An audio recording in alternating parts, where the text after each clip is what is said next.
The town of Whitehaven has been down on its luck lately. The only remaining industry is the nearby Sellafield nuclear plant. Coal was the main employer for centuries, but the last pit, Hague Colliery, closed in 1986.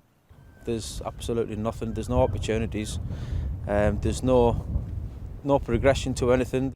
Matthew Stewart's father worked here till it closed, and it's where his grandfather died in a mining accident. Yet he's thrilled at the prospect of coal making a comeback. Yesterday was the best news that's ever happened for Whitehaven as a whole, because apart from Sellafield, you've got nothing, and I think this is going to be big. It's going to be really big. Cumbria County Council has given unanimous consent for Britain's first deep coal mine in more than 30 years. Workings would extend from the cliffs near the old mine, 4 miles out under the Irish Sea. It aims to produce 3 million tonnes of coking coal for the steel industry each year. There's no doubt that a new mine on this former industrial site would be a boost for jobs. But when it's burned to make steel, the coke from this plant would produce greenhouse gases equivalent to nearly 5 million cars on UK roads. So what's a local success story would have a global impact.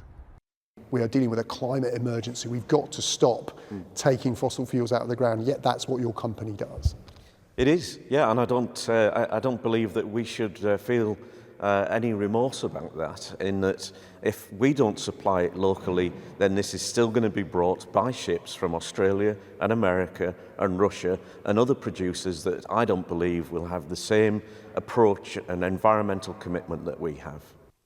Locally sourced coal for steelmaking might have benefits, but UK law requires 80% cuts in carbon emissions just 30 years from now. We know that global warming is a real event. We know that in Cumbria.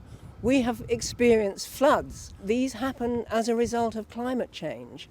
So I think it's, the message is one thing, the reality is another, and that's become really urgent.